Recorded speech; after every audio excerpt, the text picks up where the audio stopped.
कहानी की शुरुआत एक आदमी से होती है जो अपने अपार्टमेंट की ओर ताजा मछली लेकर जा रहा होता है। इसी दौरान ठीक उसके पीछे एक डरावना हाथ मछली से टपकते पानी को छकते हुए दिखता है। हसन घर आकर अपने दोस्त सफाई के लिए चाय बनाता है। साथ ही वह अपनी नानी और मां के बारे में बातें करता है। उसकी नानी हमेशा उसे मुसीबतों से दूर रहने को कहती थी, जबकि उसकी मां हमेशा उसे मुसीबतों का डटकर सामना करने की सीख देती थी।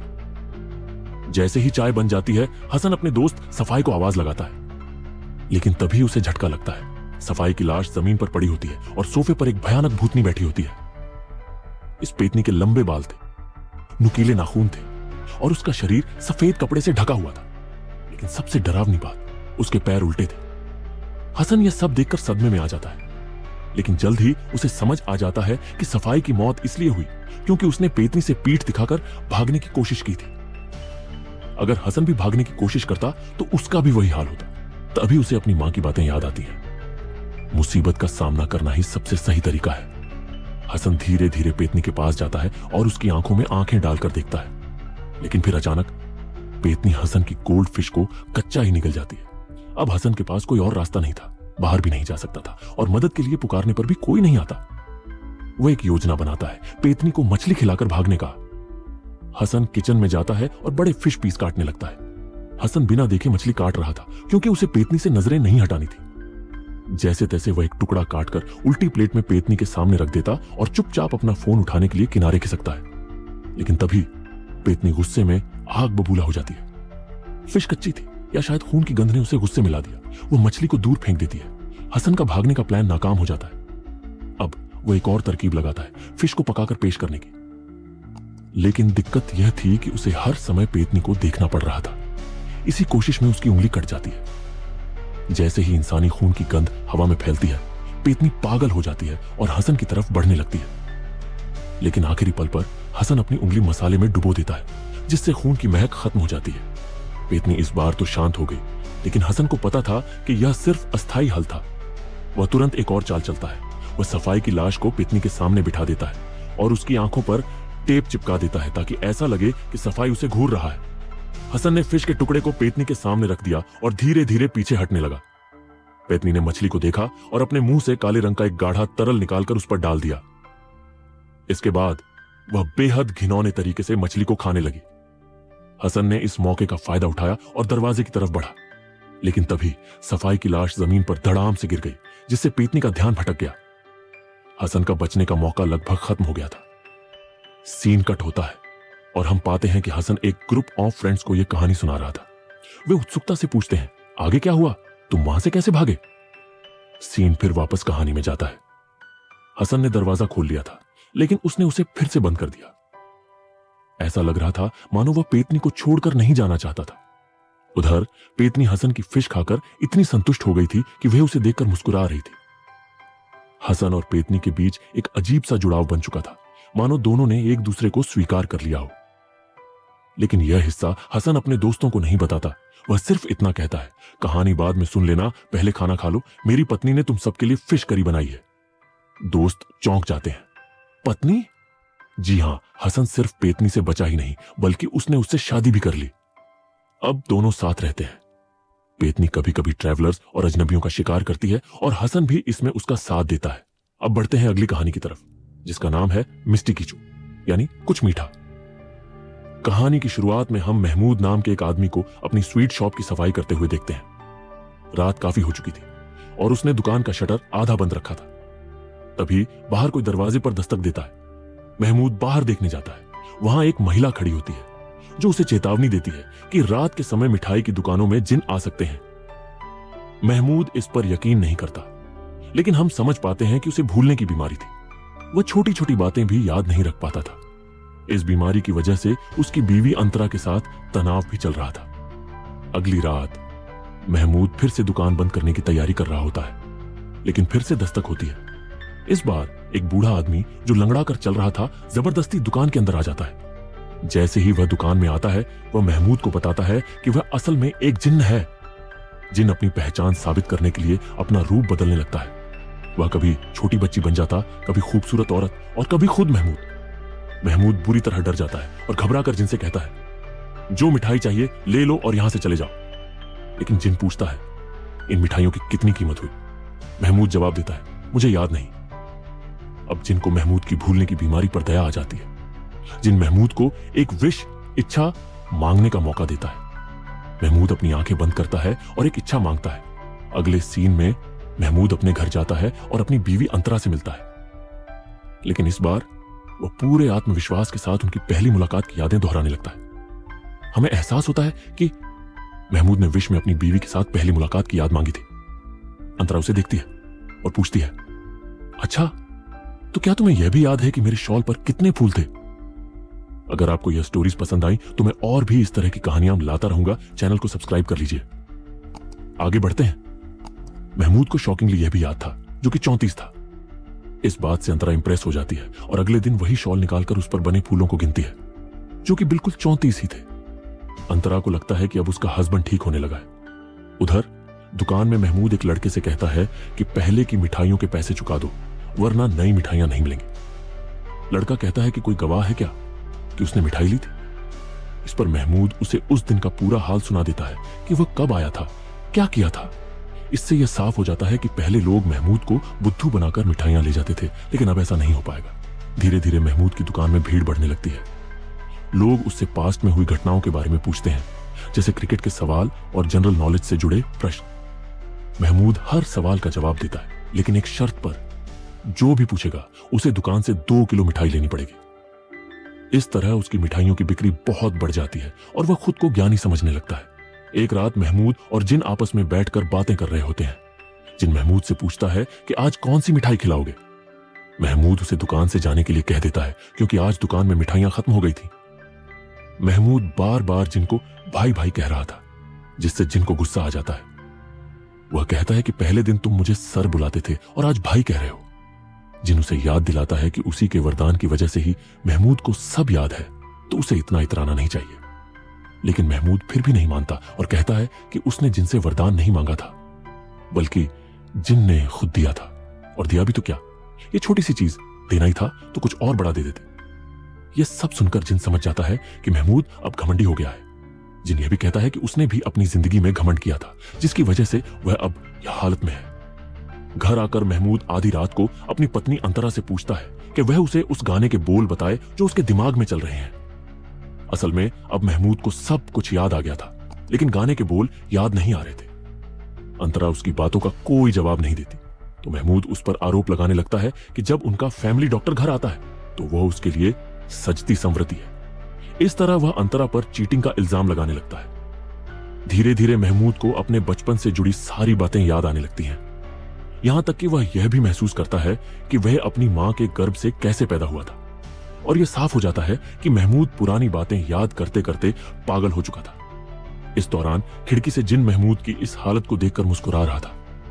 अगली सुबह पता चलता है कि रात को महमूद अपनी मां के पास गया था और उनसे वही गाना सुनाने की जिद कर रहा था जो वे उसे बचपन में सुनाया करती थी। डॉक्टर अंतरा और उसकी सास से महमूद की भूलने की बीमारी के बारे में चर्चा करता है, लेकिन उसकी सास का मानना है कि यह जिन का ही किया धरा है। अंतरा को पहले ही महमूद और जिन की मुलाकात की कहानी पता थी। जब उसकी सास को पता चलता है कि यह जिन अपाहिज है, तो वह बताती है कि यह कोई आम जिन नहीं, बल्कि इब्लिस है, जो कि सभी जिनों का बादशाह है। इस्लामिक मान्यताओं में इब्लिस वही है जिसे ईसाई धर्म में लूसीफर कहा जाता है।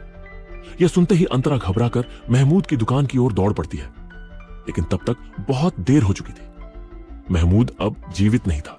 पागलपन की अवस्था में उसने एक ब्रह्मांड की तस्वीर बनाई थी, जिससे यह समझ आता है कि इब्लिस ने उसे इतना बड़ा वरदान दे दिया था कि उसे सिर्फ अपने बचपन की ही नहीं, बल्कि पूरे सृष्टि की हर चीज का ज्ञान हो गया था।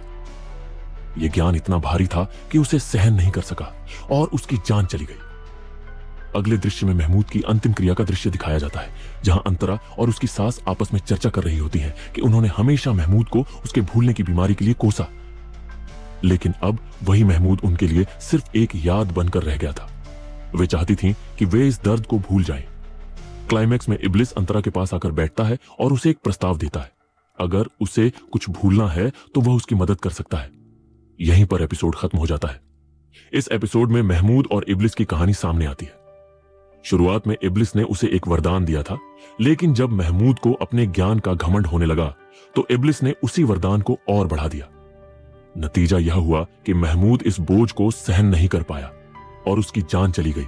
अब बढ़ते हैं तीसरी कहानी की तरफ। इस एपिसोड की शुरुआत एक कपल से होती है जो किसी सुनसान इलाके में भटक गए थे। लड़की लड़के का फोन लेती है और उसमें कुछ ऐसा देखती है जिससे उसका मूड ऑफ हो जाता है। शायद वह उसे धोखा देते हुए पकड़ लेती है।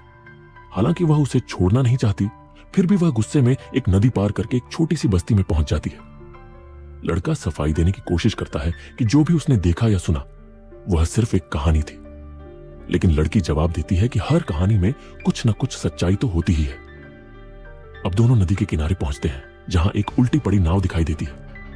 वहां कुछ लोग मौजूद होते हैं जो उन्हें चाय ऑफर करते हैं। वे किसी को फोन करने की कोशिश करते हैं, लेकिन लड़की के फोन की बैटरी खत्म हो चुकी थी और गुस्से में लड़के ने पहले ही अपना फोन पानी में फेंक दिया था। तभी अचानक एक बूढ़ी औरत उनके पीछे आ जाती है और कहती है कि यह वही गांव है जहां से बंगाली संस्कृति के कई अंधविश्वासों की उत्पत्ति हुई है। अब वह एक एक करके गांव की कहानियां सुनाने लगती है। पहली कहानी। गांव में एक बेहद खूबसूरत लड़की रहती थी जो एक बेहतरीन डांसर थी। वह हमेशा लाल रंग के कपड़े पहनती थी और उसका डांस पूरे गांव को बहुत पसंद था। लेकिन उसकी बढ़ती प्रसिद्धि से लोग जलने लगे और एक दिन किसी ने उसे मार दिया। जब उसकी लाश मिली तो उसके सिर के पास एक कंघी रखी हुई थी। तब से गांव में यह अंधविश्वास फैल गया कि अगर किसी घर में कंघी गिरी हुई मिलती है तो इसका मतलब है कि जल्द ही वहां कोई मेहमान आने वाला है। इस तरह से अंधविश्वास जन्म लेते हैं, घटनाएं होती हैं और लोग उन्हें अपने हिसाब से बदलकर सुना देते हैं। दूसरी कहानी। गांव में एक बूढ़ा आदमी था जो शादी करना चाहता था। उसने एक नहीं बल्कि 2 15 साल की लड़कियों से शादी कर ली। दोनों पत्नियां हर दिन घर में झगड़ती रहती थी, जिससे वह बहुत परेशान हो गया। आखिरकार उसने फैसला किया कि दोनों के बीच खाना बनाने की प्रतियोगिता होगी। जो पत्नी बेहतर खाना बनाएगी वही घर में रहेगी और दूसरी को घर छोड़ना पड़ेगा। दोनों पत्नियां बहुत मेहनत से खाना बनाती हैं और रात में बूढ़ा आदमी आता है। वो पहली पत्नी का खाना खाकर फैसला करता है कि वही घर में रहेगी और दूसरी को घर से निकाल दिया जाएगा। लेकिन यह बहुत अन्यायपूर्ण था, इसलिए दोनों पत्नियों ने मिलकर उस बूढ़े आदमी को पकड़ लिया, उसे रस्सियों से बांध दिया और नदी में फेंक दिया। तब से यह अंधविश्वास फैल गया कि अगर कोई भी खाना खाते समय सिर्फ एक ही निवाला लेगा तो वह पानी में गिर जाएगा। इसी वजह से बंगाली संस्कृति में कहा जाता है कि भोजन को कम से कम 2 बार छका जाना चाहिए। तीसरी कहानी। गांव में एक चोर था जो हर रात फलों और सब्जियों की चोरी करता था। लेकिन एक दिन गांव वालों ने उसे पकड़ लिया। मारने पीटने के बजाय उन्होंने उसे एक अलग सजा दी। उसे जबरदस्ती फल खिलाए जाने लगे। धीरे धीरे यह सजा इतनी बढ़ गई कि उसे पूरे फल को बिना चबाए निगलने के लिए मजबूर किया गया। चोर गिड़गिड़ाने लगा कि वह अपने बीवी बच्चों का पेट पालने के लिए चोरी करता था। लेकिन जब उसके परिवार को बुलाया गया तो उन्होंने उसे पहचानने से इनकार कर दिया। आखिरकार चोर फलों को निगलते निगलते मर गया और उसके पेट में फलों के बीज अंकुरित हो गए। तब से यह अंधविश्वास फैल गया कि अगर कोई फल का बीज निगल ले तो उसके पेट में पेड़ उग सकता है। तीनों कहानियां दर्शाती हैं कि कैसे समाज में छोटे छोटे किस्से समय के साथ बदलकर अंधविश्वास बन जाते हैं। किसी की हत्या को कंघी गिरने पर मेहमान आने से जोड़ा गया।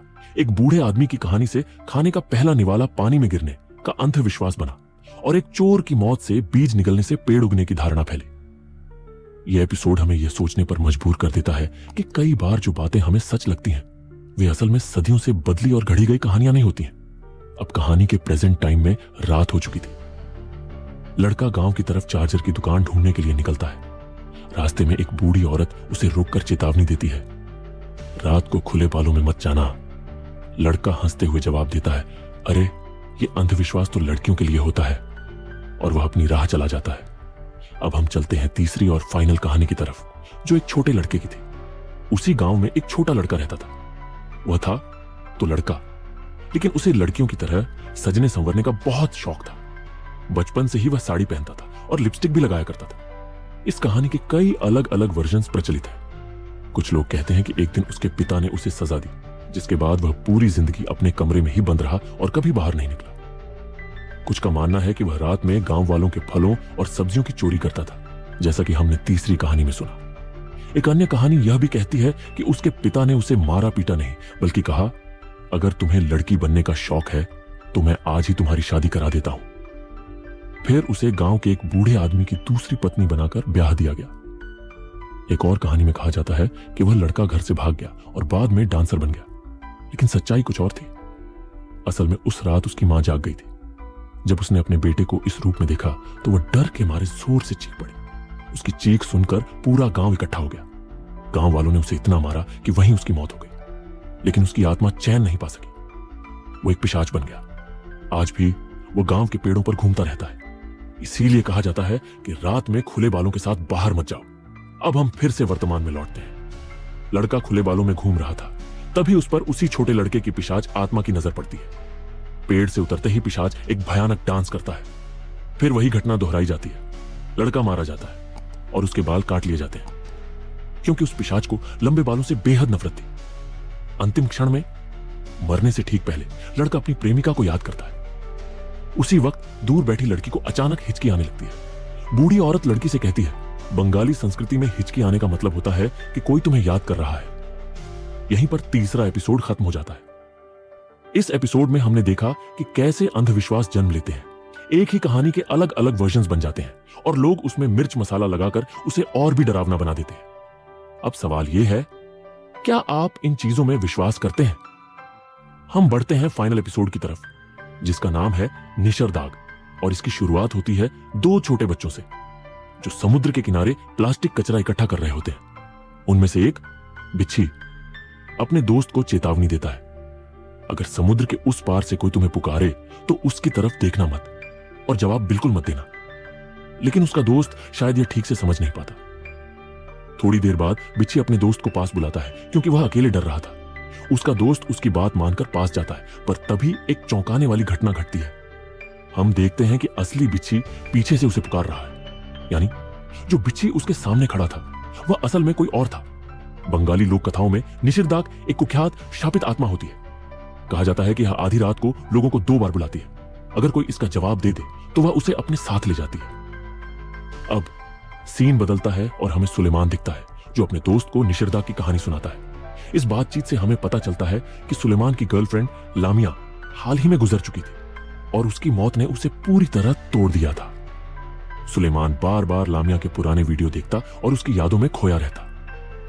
एक शाम जब वह समुद्र किनारे टहल रहा होता है तो उसे ऐसा लगता है जैसे लामिया उसे पुकार रही हो। वह पीछे मुड़कर देखता है, पर फिर उसे एहसास होता है कि यह आवाज उसके ईयरफोन से आ रही थी, जिसे उसने कानों से निकाला नहीं था। सुलेमान शहर में हो रही रहस्यमयी गुमशुदगियों पर रिसर्च करने लगता है। उसे एक वीडियो मिलता है जिसमें कई बच्चों के अचानक गायब हो जाने की खबर थी। कुछ लोग कहते हैं कि इन्हें निशिरदाग ले गया, तो कुछ इसे ह्यूमन ट्रैफिकिंग का मामला मानते हैं। रिसर्च के दौरान सुलेमान की एक सहकर्मी उसे बिच्छी के परिवार के बारे में बताती है। वह कहती है कि बिच्छी के परिवार के सभी लोग लापता हो गए थे और बिच्छी हमेशा अलग अलग कहानियां सुनाता था। उसकी कहानियों में हर बार कुछ बदलाव होते थे, जिससे लोगों को शक होने लगा कि वह सच्चाई छुपा रहा है। अब सुलेमान निशिरदाग का साबित करने के लिए कैमरा लेकर समुद्र किनारे जाता है। तभी उसकी मां का फोन आता है, जो उसे घर लौटने के लिए कहती है, लेकिन सुलेमान वापस नहीं जाना चाहता। उसकी मां उससे कहती है, जिस लड़की के लिए तुम दिन रात तड़प रहे हो वो अब जहन्नुम में है। अचानक सुलेमान को सामने लामिया खड़ी दिखती है, लेकिन जब वह कैमरे की स्क्रीन देखता है तो वहां कोई नहीं होता। वह लामिया को देखता ही रह जाता है और फिर लामिया उसे अपने पास बुलाती है। जैसे ही लामिया दूसरी बार पुकारती है, हमें एहसास होता है कि यह निशिरदाग की चाल थी। लामिया का चेहरा अचानक भयानक आकार में बदलने लगता है और फिर हमें दिखता है कि उसके गले में एक फंदा बंधा हुआ है। इस पल हमें पता चलता है कि लामिया की मौत का रहस्य खुद सुलेमान को भी नहीं पता था। वो कभी समझ ही नहीं पाया कि लामिया डिप्रेशन से जूझ रही थी। वह हमेशा अपने काम में उलझा रहा, उसकी परेशानियों को नजरअंदाज करता रहा और शायद यही वजह थी कि लामिया ने आत्महत्या कर ली। जैसे जैसे निशिरदाग अपनी असली पहचान उजागर करता है, सुलेमान खुद को खोता चला जाता है। अचानक वह खुद को पानी में डूबता हुआ पाता है। अगली सुबह बीच पर उसकी खोजबीन की जाती है। उसी समय बिच्छी को समुद्र की ओर जाते हुए देखा जाता है। जब सुलेमान के दोस्त उससे पूछते हैं, क्या तुमने सुलेमान को कल रात देखा था? बिच्छी जवाब देता है, हां, मैंने उसे बहुत बार पुकारा, लेकिन उसने मेरी बात सुनी ही नहीं और फिर वह पानी में चला गया। इसका मतलब यह था कि बिच्छी जिसे सुलेमान ने रात में देखा था, असली बिच्छी नहीं था, बल्कि निशिरदाग था। अगर आपको यह वीडियो पसंद आया हो तो एक लाइक जरूर करें और सब्सक्राइब करें। बेल आइकन भी दबा देना ताकि आपको हमारे नए वीडियो की नोटिफिकेशन सबसे पहले मिले। तो मिलते हैं अगले वीडियो में एक और जबरदस्त कहानी के साथ। तब तक के लिए देखते रहिए